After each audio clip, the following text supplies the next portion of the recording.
आज का जो हमारा टॉपिक है वो है प्राचीन स्थल, उत्तराखंड के जो प्राचीन स्थल हैं, ठीक है? देखो प्राचीन स्थल क्या होते हैं? उत्तराखंड की ऐसी जगह लगभग 12-13 जगह हैं, जहाँ से कुछ न कुछ पुराने अवशेष हमें देखने को मिले हैं, ठीक है ना? और उनकी खोज उत्तराखंड के लोगों के द्वारा भी की गई है, मतलब उन पे बहुत सारा कॉन्ट्रिब्यूशन हमें देखने को मिलता है। और कहीं न कहीं ह्यूमन सिविलाइज़ेशन का जो डेवलपमेंट हुआ है, उसमें उसका योगदान हमें देखने को मिलता है। चलो योगदान ना सही तो ये कह सकते हैं कि हाँ, हमें पता चलता है कि ह्यूमन कैसे-कैसे इवॉल्व हुआ है, वो सारी चीज़ें हमें देखने को मिलती हैं इन प्राचीन स्थल के माध्यम से। तो ठीक है, तो इस वीडियो में हम पूरा कंप्लीट करेंगे इस प्राचीन स्थल को, तो चलिए आगे देखते हैं। सबसे पहला जो प्राचीन स्थल है उत्तराखंड का, वो है देवीधुरा, ठीक है?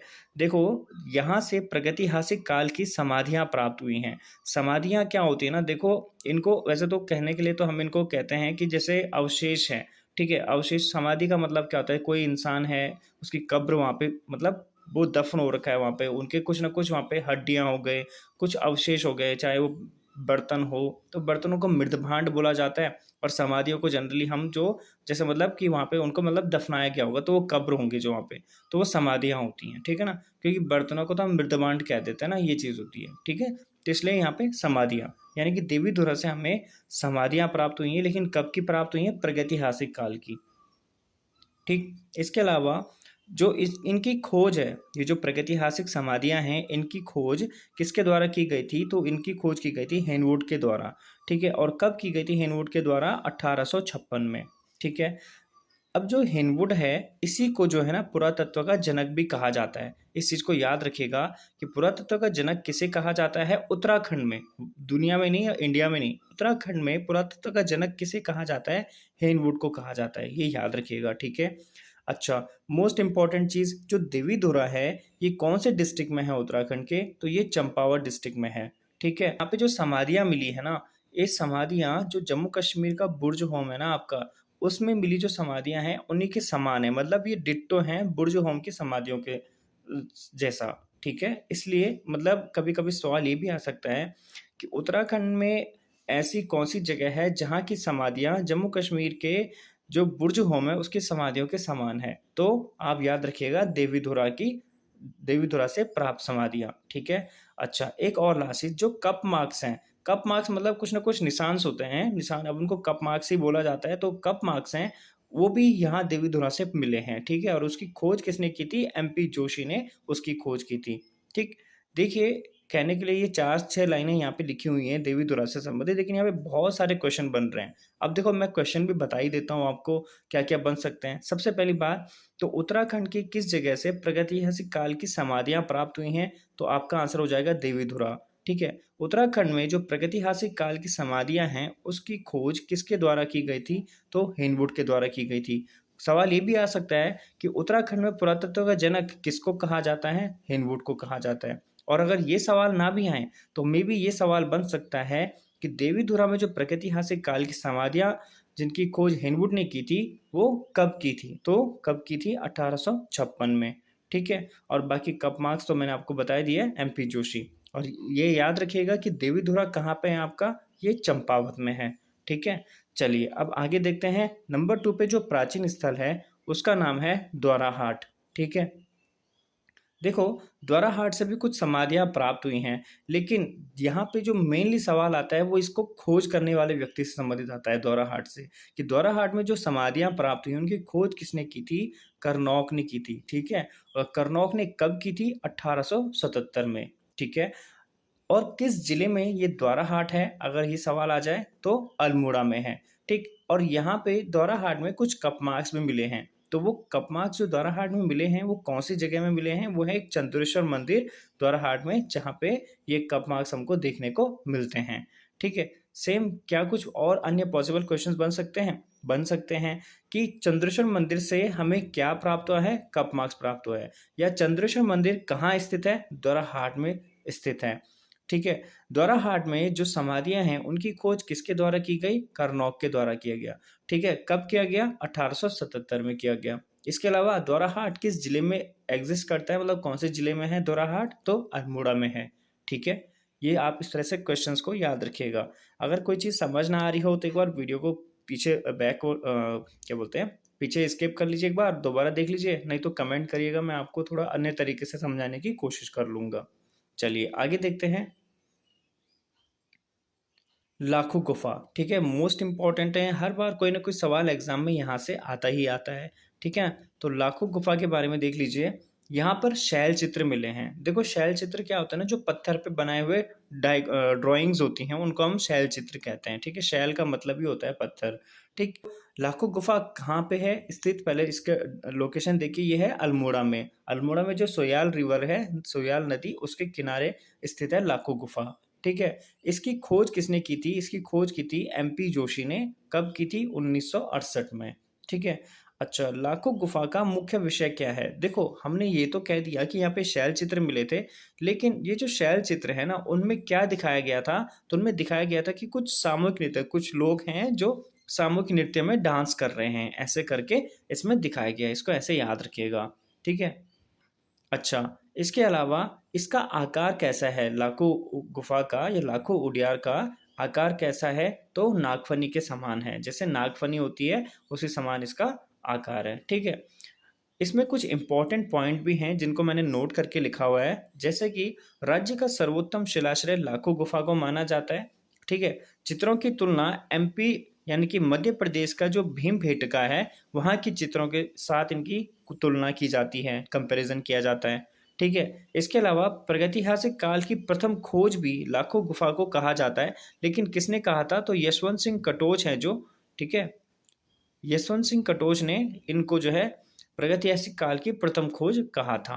ठीक है, तो चलिए अब यहाँ से भी देख लीजिए क्या कुछ पॉसिबल क्वेश्चंस बन सकते हैं। देखो, लाखों गुफा को प्रागैतिहासिक काल की प्रथम खोज किसने कहा था? तो याद रखिएगा यशवंत सिंह कटोच, जो मैंने यहाँ पे आपको बताया अभी।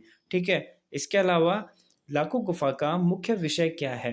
लाखों गुफा का मुख्य विषय है सामूहिक नृत्य। ठीक है, उसके अलावा लाखों गुफा का आकार कैसा है? तो सवाल का आंसर क्या हो जाएगा? नागफनी के समान। और लास्ट क्वेश्चन ये भी आ सकते हैं कि लाखों गुफा की खोज किसने की थी? एमपी जोशी ने की थी। कब की थी? 1968 में। और इसके अलावा एक सवाल और भी बन सकता है कि लाखों गुफा के जो चित्र हैं उनकी तुलना कहाँ के, किस राज्य के चित्रों के साथ की गई है? तो मध्य प्रदेश के भीमबेटका के चित्रों के समान। ठीक है, और एक और क्वेश्चन बता दूं तो चलो, सिंपल सा क्वेश्चन है। लाखों गुफा कौन से डिस्ट्रिक्ट में है? अल्मोड़ा में है। और कहाँ पे है? सोयाल नदी के किनारे। ठीक है, तो देख लीजिए बहुत सारे क्वेश्चन हैं और टॉपिक ऐसे आपके क्लियर होते रहेंगे। अच्छा दोस्तों, एक बात और, मैं इन वीडियोस को जब रिकॉर्ड कर रहा हूँ तो मैं शायद ज़्यादा एडिटिंग ना करूँ इनमें, तो कहीं पे अगर गला क्लीन कर रहा हूँ या पानी पी रहा हूँ तो I am sorry for that.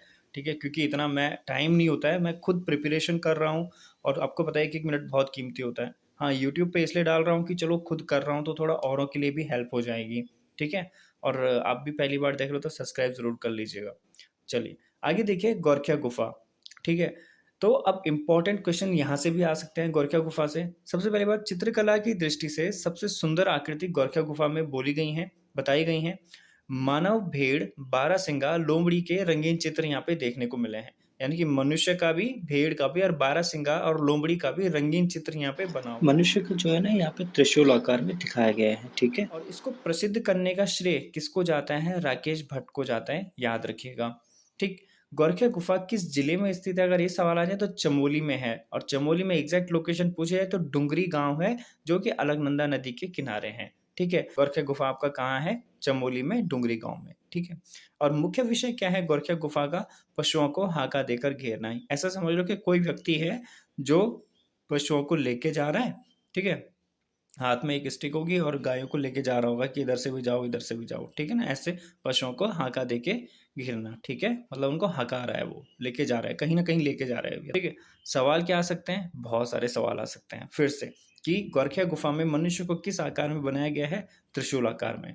प्रसिद्ध करने का श्रेय किसको जाता है गोरखिया गुफा का? राकेश भट्ट को। ठीक है, गोरखिया गुफा का मुख्य विषय क्या है? पशुओं को हाका देकर घेरना। ठीक है, तो ये इसके कुछ इंपॉर्टेंट पॉइंट है।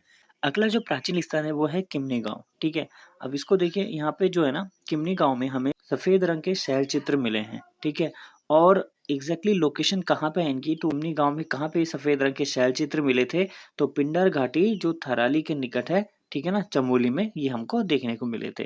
तो सवाल क्या आएगा यहाँ पे कि सफ़ेद रंग के शैल चित्र हमें कहाँ से, किस प्राचीन स्थल से प्राप्त हुए हैं? तो आप लिख दोगे किमनी गांव में। यदि सवाल ऐसा आता है कि पिंडर घाटी से कौन से शैल चित्र हमको प्राप्त हुए हैं, तो सफेद रंग के शैल चित्र हमको प्राप्त हुए हैं। ठीक है, आगे देखिए मलारी गांव। मलारी गांव से भी देखो ना सावधान प्राप्त हुए हैं, ठीक है ना। लेकिन इनकी खोज जो है 1956 में की थी शिव प्रसाद डबराल ने, ठीक है। और गढ़वाल विश्वविद्यालय ने भी यहाँ पे सर्वेक्षण करवाया था, और वो करवाया था उन्होंने 1983 और सन 2001 में, ठीक है, 2 बार करवाया था। तो अब वहाँ पे क्या क्या चीजें हमको मिली थी जब गढ़वाल विश्वविद्यालय ने वहाँ पे सर्वेक्षण करवाया था। तो पहला तो जब उन्होंने करवाया था 1983 में, तो वहाँ पे हिमालय वृषभ का कंकाल मिला था देखने को, ठीक है। और 2001 में जो है मानव कंकाल वहाँ पे मिला था। वहीं 2002 में भी जो है ना वहाँ पे 5.2 केजी सोने का मुखावरण, जिसको मुखौटा भी बोला जाता है, ये मिला था। ठीक है, मेनली जो मोस्ट इम्पोर्टेंट है यहाँ पे वो ये 2002 वाला पॉइंट हो जाता है कि यहाँ पे 5.2 केजी सोने का मुखौटा या मुखावरण यहाँ पे मिला था। ठीक है, सवाल इसी के इसी स, सवाल इसी से जो है सबसे ज्यादा आता है कि 5.2 किलो सोने का मुखौटा कहाँ से मिला था, तो मलारी गांव से मिला था। ठीक, इसके अलावा जो है ना यहाँ पे जो ये मृदभांड मिले थे, इनको कंपेयर किया जाता है पाकिस्तान की जो स्वात घाटी है वहाँ के मृदभांडों से। कहा जाता है कि मलारी गांव से जो मृदभांड मिले थे वो पाकिस्तान की स्वात घाटी के जो मृदभांड मिले उनके समान है। ठीक है, सेम वही चीजें, क्वेश्चंस देखो कई सारे आ जाएंगे यहाँ पे, लेकिन मेनली जो इंपॉर्टेंट क्वेश्चन है वो मैंने आपको ऑलरेडी डिस्कस करके बता दिया है। 2002 में जो मिला था मुखावरण, ठीक है, 5.2 केजी का। ठीक है, इसका वेट भी कभी कभी पूछा जाता है कि कितने केजी का मुखावरण मिला था। ठीक है, और हो सकता है एक दो सवाल ये आ जाएं कि शिव प्रसाद डबराल ने कहाँ पे जो है सावधान प्राप्त किए थे और कब किए थे, तो वो ईयर आपको याद रखना है। और अगर एचएनबी जीयू के बारे में पूछा जाए ना, गढ़वाल विश्वविद्यालय के बारे में, तो 1983 और सन 2001 में उन्होंने वहां पे सर्वेक्षण करवाया था। ठीक है, आगे देखिए अगला जो प्राचीन स्थल है वो है लोथाप। ठीक है, लोथाप जो है अल्मोड़ा में है आपका। यहाँ पे क्या होगा, मानव को शिकार और नृत्य करते हुए दिखाए गए हैं यहाँ पे इस प्राचीन स्थल पे, ये मतलब यहाँ पे चित्र यहाँ से मिले हुए हैं। ठीक है, और लोथाप से जो है लाखों गुफा दिखाई देती है। तो इससे देखो आपको ना लाखों गुफा और लोथाप की एग्जैक्ट लोकेशन याद रहे कि दोनों के दोनों अल्मोड़ा में है।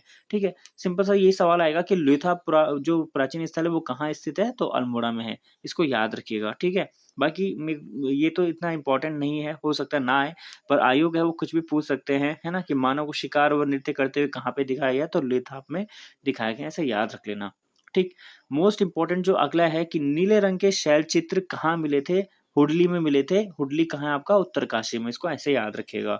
ठीक, योग मुद्रा में जो मानव की आकृतियां हैं ये हमको कहाँ देखने को मिली थी, फल सीमा में, और ये कहाँ है आपका, अल्मोड़ा में है। ठीक है, वन वन लाइनर है इसलिए सिंपल सिंपल आपको यहाँ पे बता रहा हूँ। ठीक है, आगे देखिए लास्ट यहाँ पे, आगे देखिए बनकोट जो कि पिथौरागढ़ में है। यहाँ पे हमको 8 ताम्र मानव आकृतियां मिली थी और इनकी खोज हुई थी 1989 में। ठीक है, कभी कभी सवाल आ सकता है कि 8 ताम्र मानव आकृतियां कहाँ पे देखने को मिली थी, तो याद रखिएगा बनकोट क्षेत्र पिथौरागढ़। ठीक है, अच्छा, एक अगला फैक्ट देखिए, जो फड़का नौली है, फड़का नौली और पेटशाल, ठीक है, ये दोनों के दोनों शिलाश्रय हैं, मतलब कि पत्थरों पे वहां पे कुछ ना कुछ हमको क्या है,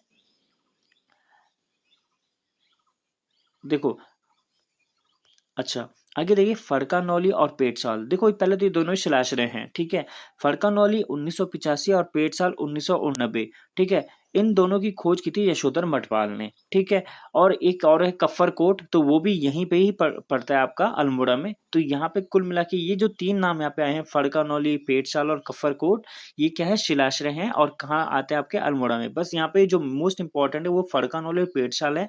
पूछा जाता है कि किसने इन शिलाश्रयों की खोज की थी, मतलब तो यशोधर मठपाल ने की थी, ऐसे याद रखिएगा। ठीक है, आगे देखिए खुटानी नाला जो आपका नैनीताल में है। ठीक है, इसकी खोज भी यशोधर मठपाल ने की थी और पाषाणकालीन प्रस्तर उपकरण यहाँ पे हमको देखने को मिला था। ठीक है ना, और कब की थी इसकी खोज, 1986 में की थी। ठीक, खुटानी नाला से जो पाषाणकालीन प्रस्तर उपकरण मिले थे इनकी खोज किसके द्वारा की गई, यशोधर मठपाल के द्वारा की गई। यशोधर मठपाल द्वारा खुटानी नाला में पाषाण कालीन प्रस्तर उपकरण की खोज कब की गई, तो 1986 में। इस तरह से याद रखिएगा। आपका भादराबाद हरिद्वार में जो 30 नंबर का आपका प्राचीन स्थल है, देखो यहाँ पे हुआ क्या था ना, 1951 में एक नाली बन रही थी, नहर का निर्माण किया जा रहा था, और वहां पे जो है नहर निर्माण के दौरान उनको कुछ ताम्र उपकरण और मृदभांड वहां पे मिले थे। ठीक है, तो फिर 1953 में क्या होता है, जो यज्ञदत्त शर्मा होते हैं ना वो वहां पे उत्खनन करवाते हैं। ठीक है, फिर उनको वहां पे जो है और भी ज्यादा मृदभांड अवशेष और कुछ क्या बोलते हैं पाषाण कालीन उपकरण वगैरह वहां पे उनको मिलते हैं। ठीक है ना। तो सवाल क्या आएगा, देखो जनरली ये आ सकता है कि यज्ञदत्त शर्मा के द्वारा कहाँ पर जो है उत्खनन करवाया गया था, तो भाद्राबाद हरिद्वार में। ये आ सकता है यज्ञदत्त शर्मा ने कब हरिद्वार के भाद्राबाद में उत्खनन करवाया था, तो 1953 में, ठीक है। तो ये थे प्राचीन स्थल उत्तराखंड के, जहाँ से मुझे लगता है इससे बाहर कोई क्वेश्चन आ सकता है। फिर भी कोई चीज़ मिस हो गई है तो कमेंट करके बताइएगा, ताकि नेक्स्ट कभी अगर मैं और ज़्यादा डिटेल के साथ इनको लेके आऊँगा तो वहाँ पे उसको ऐड करते चलूँगा। और पहली बार आए हैं तो सब्सक्राइब ज़रूर करना, और वीडियो कैसी लगी ये भी कमेंट करके बताइएगा, ठीक है? कमेंट ज़रूर करिएगा। चलिए मिलते हैं नेक्स्ट वीडियो में।